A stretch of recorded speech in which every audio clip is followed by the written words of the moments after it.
दांत से न काटे पिया जी भसक जाटे। का कहलू भौजी?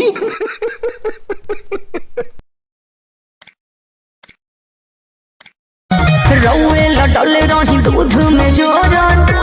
का बात कर तरू? तब इहो बतानू द कि दूध फाटल की दही जामल। दाल छमक देनी डाली के फोरन। अरे भौजी काहे कंफ्यूज करत तारू? ई दूध में जोरन डाल के दही जमावे के बात करत रहनी हो, तब तू का ई दाल में फोरन डाल के एने ओने करत तारू?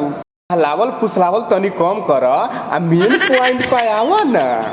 अब बताओ दही जामल की ना? नहीं। खाली हो खाली पिया ऐसा नहीं छाटे। अब तू बताइबू कि हमारा नेवान कैसे करे के बा? छाली हटा के आ छाली सही से जीभे से चाट जाए के बा। ई तो हमारा 2-4 साल के एक्सपीरियंस बोलले नु बा। क्या बात कर रहे रे बाबा? अब ई सब बात तू मत कर, जल्दी से अपन प्लेट आगे कर आ चम्मच टनी डाले दो। ये सब क्या देखना पड़ रहा है?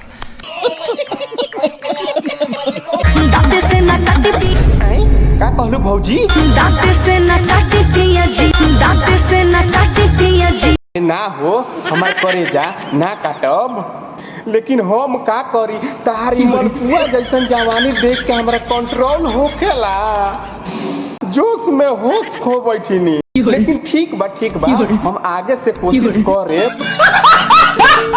पिया जी भसक जाटे। क्या बोला तूने? भसक जाटे।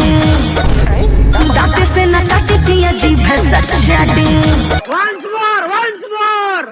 दांत से न काटे पिया जी भसक जाटे। अरे हाँ जीवे से चाटे के कहतारी।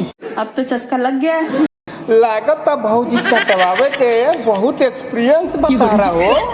दांत से ना कटवाइबू लेकिन जीभे से चटवाइबू। लेकिन एगो बात बताओ भौजी, चाटत अकेला के मेला घूमे के मन कर देलस तो घूम ली का? हमको नहीं पता। तोहरा से लाने पूछता कि बीच में बोलता रह। एगो भोजपुरी में कहावत सुनने वाला कि ना, 2 व्यक्ति के झगड़ा छोड़ावे जैसे लाबारा। अरे छोड़ा ओके हो, तू बतावा ना नीलुआ के माई खैबू की जियान करबू? हाँ तो भाई लोग ये वीडियो कैसा लागल हो? अगर रउआ लोग के अच्छा लागल हो तो वीडियो को लाइक कर देम आ चैनल के सब्सक्राइब भी कर लेम। मिला तानी कोनो और वीडियो में, तब तक ले जय हिंद।